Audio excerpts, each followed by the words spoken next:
Chapter 6. Aslan.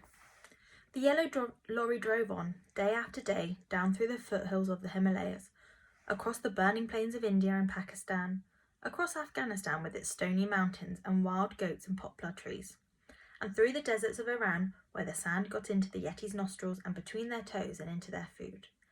It was not an easy journey. The Yetis had to be sealed up inside the lorry until night time, when they found a deserted place to stop and they could come out and stretch their legs and get some air. The lorry was bumpy, and every so often Clarence said, "Ick, ick," and then Perry would have to quickly try and find a place in which a Yeti could be sick without anybody seeing, which was not so easy at all. And of course Hubert, who had to be fed from a bottle every 4 hours, and then turned upside down because he'd swallowed the teat, was just as much of a nuisance as Con had foreseen. But after a while the Yetis got a taste for travelling, sitting round the campfire at the end of the day, listening to Perry strum his guitar and pushing Hubert's hooves out of the butter. They felt that this really was life. But when they had said sorry to the last of their condensed milk tins and lay down under the stars to sleep, Con and Ellen always took it in turns to stay awake so that no one should come on the Yetis unexpectedly. Nor would they ever let Perry take his turn, however much he grumbled, because they knew that driving a lorry for great distances is the most exhausting thing in the world and that he needed his sleep. And in this way they travelled very happily until they came to the city of Aslan, the capital of the state of Aslan, which is wedged like a slice of melon between Iran and Turkey.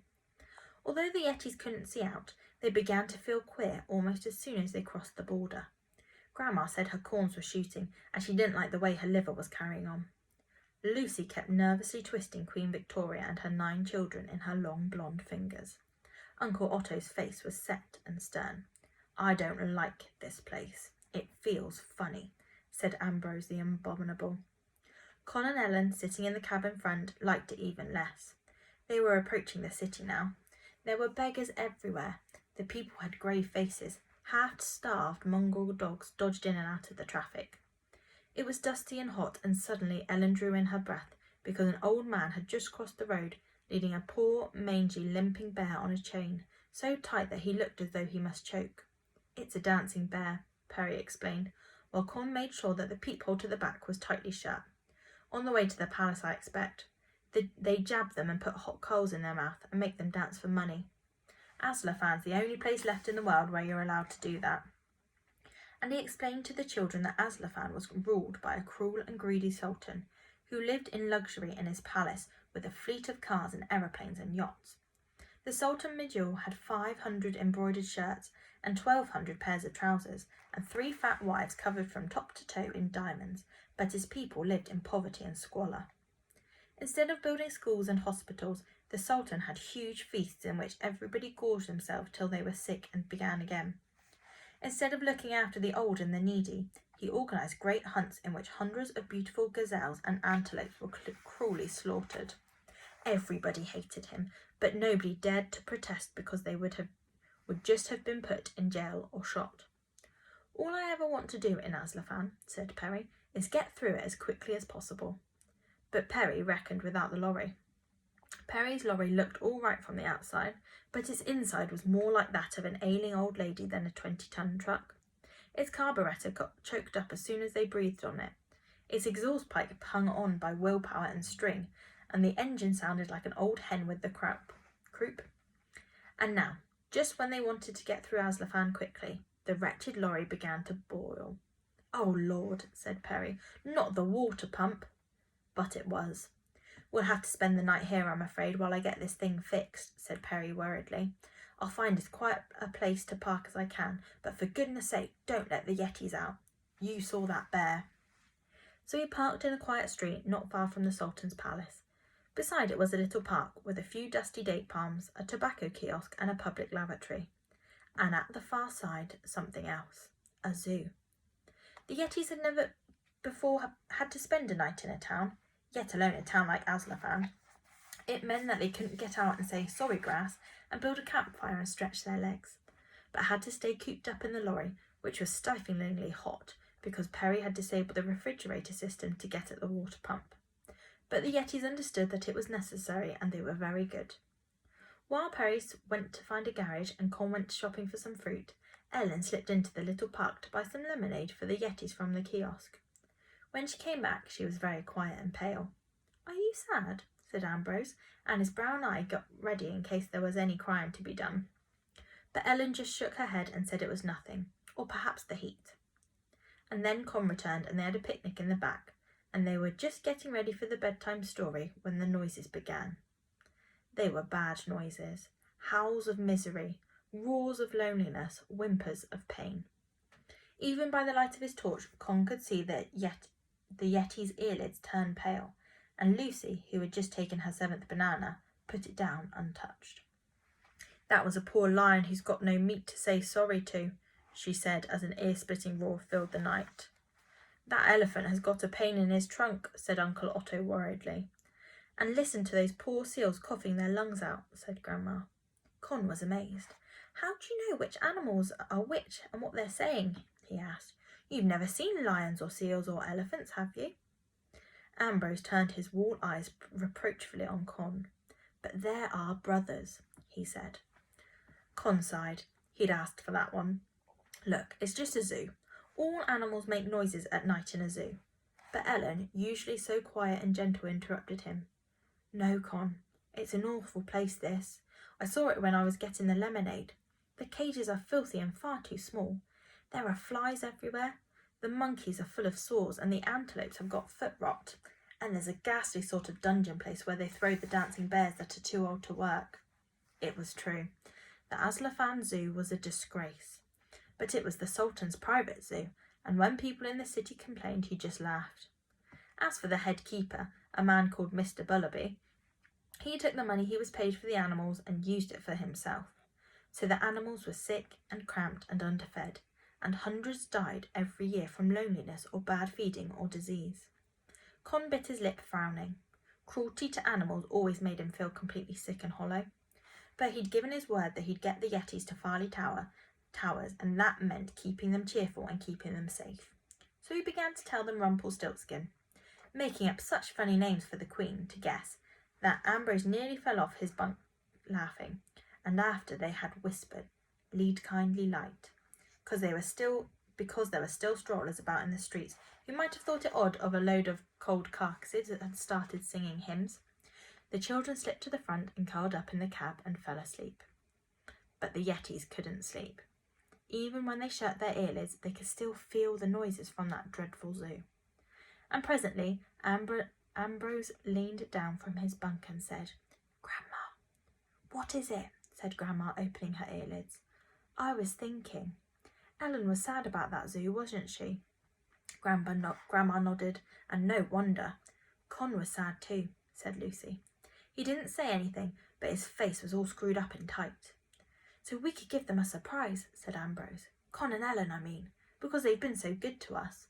"A prize?" said Clarence, happily nodding. "What sort of surprise, Ambrose?" asked Lucy. "A lovely one," said Ambrose, his blue eye beaming. "We can let all the animals out of their cages, now while it's dark, and in the morning they'd all be happy and free." There was a pause while the Yetis considered this. "Do as you would be done by," said Grandma presently. "That's what Lady Agatha said. Only God said it first. How would we like to be shut up in filthy cages?" And then they all turned their enormous heads towards Uncle Otto, who was really the head of the family now that Father was no longer with them. Uncle Otto hesitated. He understood perhaps better than the others how important it was for the Yetis to keep out of people's way. But just then there came a sound more terrible than any they had heard yet. The wings of the thirst-maddened birds of prey beating against the wire of their appalling cages. Uncle Otto made up his mind, and a few moments later, leaving Hubert tied to one of the bunks, the Yetis had pushed aside the iron bar which closed the back of the lorry, and were climbing over the high barbed wire which surrounded the zoo. As soon as they dropped down inside the enclosure, the noises stopped. It was as though the animals knew that their time of torture was over. The lions stopped their restless pacing and stood silent and golden-eyed, waiting. The giraffes hung their poor stiff necks over the bars of their pen and blew softly and hopefully through their velvet lips. The weary old bears got up on their hind legs and danced of their own free will. "Right," said Uncle Otto. He had left his woolly hat in the lorry, and in the moonlight his bald patch shone like the shield of St. George. Let us begin." The next 2 hours were the busiest of the Yeti's lives. When Lady Agatha had warned Con about the Yeti's strength, she hadn't been exaggerating. They bent iron bars like plasticine, broke locks with a couple of fingers, uprooted railings as if they were dandelions. Uncle Otto freed the big cats, the lions and tigers and panthers and jaguars, and they rubbed themselves, soft as kittens, against his legs before loping off joyfully into the night. Clarence helped out the poor rheumaticky old hippopotamuses and rhinoceroses, who had almost forgotten how to walk, and led the elephants with their sore trunks and runny eyes into a clump of palm trees where they could feed. Lucy let out the little things that had huddled sadly on the concrete floors of their smelly runs for years. Opossums like old handbags, scruffy little moon rats and dik-diks and bush babies, which she shook out and sat gently on their feet before they scampered gratefully away. Grandma, meanwhile, had got hold of a hose and was washing down the sea lions and walruses and alligators, who were covered in green slime from their disgusting sludgy ponds. "Now off you go and get down to the river quickly," she scolded a crocodile who was lying on his back, letting the hose play over his stomach and showing his poor broken teeth in the first real smile he'd smiled since the cruel Sultan's men had caught him in their nets. And it was marvellous to see how every animal, even the most stupid like the anteaters, or the fiercest like the cougars, or the shyest like the gazelles, found time to thank the Yetis with a grateful nibble, a friendly lick, or a thankful hiss, before they crawled or slithered or hopped off to freedom. The dancing bears were the last to go. It was as if they could hardly tear themselves away from the Yetis, and even when they had shuffled off into the darkness, they came back again and again to rub themselves once more against their rescuers. But at last the zoo was empty, and the Yetis were just turning to go back to the lorry when Lucy said, "Where's Ambrose? And what's that splash?" What that splash was Mr. Bullaby, the head keeper, whom Ambrose the Abominable had just thrown into the crocodile pond. "I found him in his house, hiding under the bed," said Ambrose, when the others ran up to him, "and I thought he ought to be punished. Lady Agatha always punished us when we were naughty, and this zoo is more than naughty, isn't it?" The Yeti stood round solemnly in the moonlight, watching Mr. Bullaby in his yellow silk pyjamas, floundering and spluttering in the filthy pool. "Was I wrong to do it?" asked Ambrose, suddenly growing anxious. But the others, remembering the pitiful things they had seen that night, said no, he hadn't been. "If the crocodiles had still been there, you shouldn't have done it," said Lucy, "because it wouldn't have been fair on the crocodiles. But they weren't, so you should have." And then they all padded quietly out of the zoo and climbed back into the lorry and fell asleep. Con, curled up in the cabin front, was having a most peculiar dream. He dreamed that a large and rather loopy-looking gnu was looking in the lorry window. Making an effort, he opened his eyes, stretched. A large and loopy-looking gnu was looking in at the lorry window. "Goodness," said Con. But before he could explore further, Perry came back from the all-night garage carrying the mended pup. The place has gone mad," he said. "There's a tree sloth hanging from the lamp-post, a couple of kangaroos are window shopping in the square, and—" He broke off. "Good Lord, look at the zoo!" In silence, Perry and the children stared across the little park, at the broken fences, the shattered buildings. "Is it an earthquake, do you think?" asked Ellen, who'd only just woken up and was still rather muddled. "Or a terrorist letting off bombs," suggested Con. But before they could decide how the zoo had got into the state it was, there was an agitated scrabbling from the container, and when Con cautiously opened the door, all 5 Yetis stood looking out at him, beaming with pride and joy. "We did it! It's a surprise for you! We let out all the animals, every single one," said Ambrose the Abominable. There was a moment of total silence while Con took this in. "Oh no, you didn't! Say you didn't!" he begged. "But we did. All the animals were sad, so—" Con's face had turned ashen. He had begun to tremble. "Don't you see? It's a crime. Breaking up people's property, smashing things. As soon as the Sultan gets to hear of it, he'll send his soldiers with machine guns. You'll be mowed down. You'll be—" But Perry now came to the rescue. "We're only 100 miles from the border," he said, "and the Sultan can't touch us once we're across. The pump's mended. No one's about yet. We've a good chance of making a getaway." And a few seconds later the door had shut on the bewildered Yetis, and the yellow lorry was roaring out of the city. 100 miles in a slow and overloaded lorry can seem like a desperately long way. Every motor horn, every train whistle made the children jump as they imagined the Sultan's men come to round up the Yetis, or torture them, or simply shoot them out of hand. But the Sultan did not come that day, or any other day. That was because, by evening, the city of Aslan no longer had a sultan. What happened was this. On the morning that the yellow lorry left Aslan, the cruel and greedy little sultan woke up in his huge gold and turquoise bed, as he did each day, stretched his fat little arms as he did each day, and thought of all the nice things he was going to do, like watching a public execution, having some journalists flogged because they dared to criticise him in their newspapers, and arranged a hunt in which a herd of exquisite fallow deer would be gunned down from his private fleet of helicopters. Then, as he did every day, he rang for his servants. But after that, things happened differently, because what came into the room was not his barber to shave him, or his valet to dress him, or his footman carrying the 6 fried eggs he always ate for breakfast. It was a hippopotamus. "Help!" screamed the Sultan. "Help! Help!" He reached for the bell rope and pulled it again. Only it was not the bell rope. It was the tail of an enormous boa constrictor, which now fell in a hissing and annoyed heap onto the Sultan's embroidered counterpane. "Ah!" yelled the Sultan. He leapt out of bed and rushed for the nearest door, which led into his lapis-lazuli and marble bathroom. Sitting quietly in the middle of the bath was a huge, whiskery and very wrinkled walrus. "It's a plague! It's a plague of animals! The gods have decided to punish me," yelled the Sultan, who had read about the great plagues of Egypt, when Jehovah had sent locusts and frogs and flies to punish a wicked ruler who had been cruel to his people. As the terrified Sultan ran through the corridors of his palace, he saw more and more signs that the gods were out to get him. An orangutan was crouching on the imperial throne, dreamily cracking fleas between his teeth. A proud ostrich had just laid an egg on the grand piano in the music room, and 3 armadillos were bulldozing their way across the table in the state dining room. Still, in his pyjamas, the fat little man reached the main courtyard. There was no sign of his servants or his soldiers, who had all fled when the animals invaded the palace. But standing by the fountain, looking at him through golden, serious eyes, were 2 very stripy tigers. The Sultan waited no longer. With a scream of terror he turned and ran, on through his terrace gardens and private parks and pleasure pavilions, on, till he came to the brown, bare hills that surrounded the city. And there he fell on his knees and beat his head against the earth and asked the gods to forgive him his sins.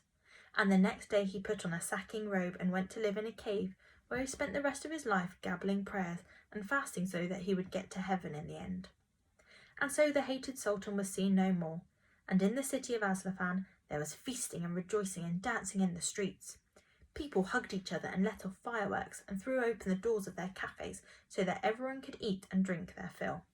The prisoners were let out of their dungeons and the sick were taken off the streets and cared for. But because it was the animals who had brought freedom to the people, the new government made it a law that all the animals that had escaped were to be guests of the city and not to be harmed. So for many months, while they built a new model zoo for those animals that preferred to live in town, you could see giraffes dozing in the middle of the road, while cars edging carefully around them, barbers politely shaving wildebeests who had wandered into their shops, or old ladies giving lifts to porcupines in their shopping baskets. Nor did anyone ever find out who had freed the animals. True, Mr. Bullaby had gabbled something about furry giants with bed socks round their necks and Queen Victoria on their stomachs. But when people talk like that, there is only one thing to do. Take them to some nice, quiet hospital and shut them up till they are better. And that is exactly what the people of Aslan did.